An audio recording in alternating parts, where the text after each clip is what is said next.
Assalamualaikum warahmatullahi wabarakatuh. Perkenalkan, nama saya Pranita, NIM 22300035, ingin mempresentasikan jurnal artikel penelitian yang berjudul Dampak Kepemilikan Asing dan Tata Kelola Perusahaan Terhadap Manajemen Laba.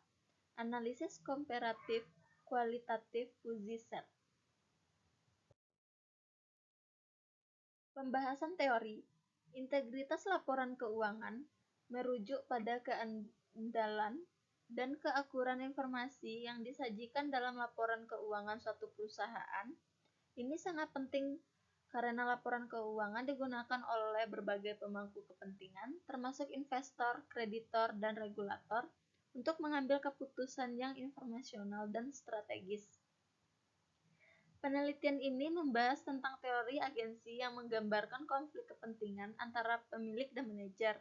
Dalam konteks ini, manajer seringkali memprioritaskan kepentingan pribadi seperti bonus dan keuntungan jangka pendek, yang dapat mendorong praktik manajemen laba. Teori institusional juga relevan karena menunjukkan bahwa tekanan dari regulasi dan ekspektasi pasar dapat mempengaruhi perilaku perusahaan dalam hal transparansi dan akuntabilitas.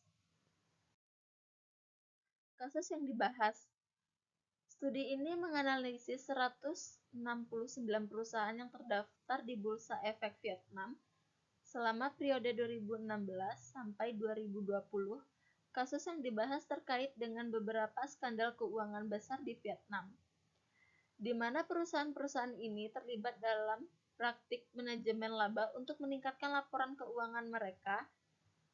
Ini mencerminkan kelemahan dalam sistem tata kelola perusahaan di mana kepemilikan terkonsentrasi pada individu atau kelompok tertentu yang tidak selalu mengawasi manajer dengan efektif. Objek penelitian atau sampel penelitian. Sampel penelitian terdiri dari 169 perusahaan yang terpilih berdasarkan kriteria kesediaan data terkait indeks tata kelola perusahaan dan manajemen laba. Perusahaan-perusahaan ini berasal dari berbagai sektor, termasuk industri dasar, energi, perawatan kesehatan, dan teknologi. Penelitian ini bertujuan untuk mengeksplorasi bagaimana kepemilikan asing dan tata kelola perusahaan mempengaruhi perilaku manajemen laba di konteks Vietnam yang sedang berkembang. Teknik analisis data. Dalam analisis data, penelitian ini menggunakan metode Fuji Set, Qualitative Comparative Analysis atau FSQCI. Metode ini memungkinkan penelitian untuk mengonversi data mentah menjadi data Fuji dan menganalisis berbagai kombinasi faktor yang mempengaruhi manajemen laba. Proses analisis terdiri dari dua tahap.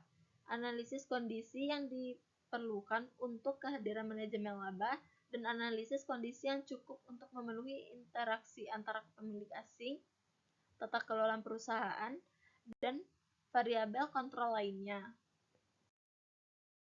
Hasil penelitian. 1. Kepemilikan asing.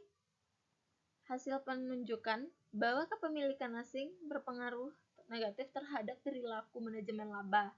Hal ini berarti perusahaan dengan proporsi pemilik asing yang lebih tinggi cenderung melakukan manajemen laba yang lebih sedikit karena investor asing biasanya menerapkan standar yang lebih ketat untuk transparansi keuangan.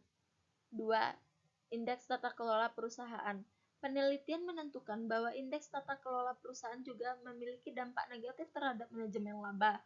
Perusahaan dengan sistem tata kelola yang baik cenderung lebih transparan dan akuntabel, sehingga mengurangi peluang bagi manajer untuk melakukan penipuan. 3. Interaksi antara kepemilikan asing dan tata kelola. Kombinasi antara kepemilikan asing dan indeks tata kelola perusahaan terbukti sebagai faktor yang signifikan dalam mengatasi perilaku manajemen laba. Penelitian ini menekankan bahwa memperkuat tata kelola dan meningkatkan kepemilikan asing dapat saling mendukung dalam meningkatkan kinerja perusahaan dan mengurangi praktik manajemen laba. Baiklah, itu hasil dari presentasi saya. Saya ucapkan terima kasih.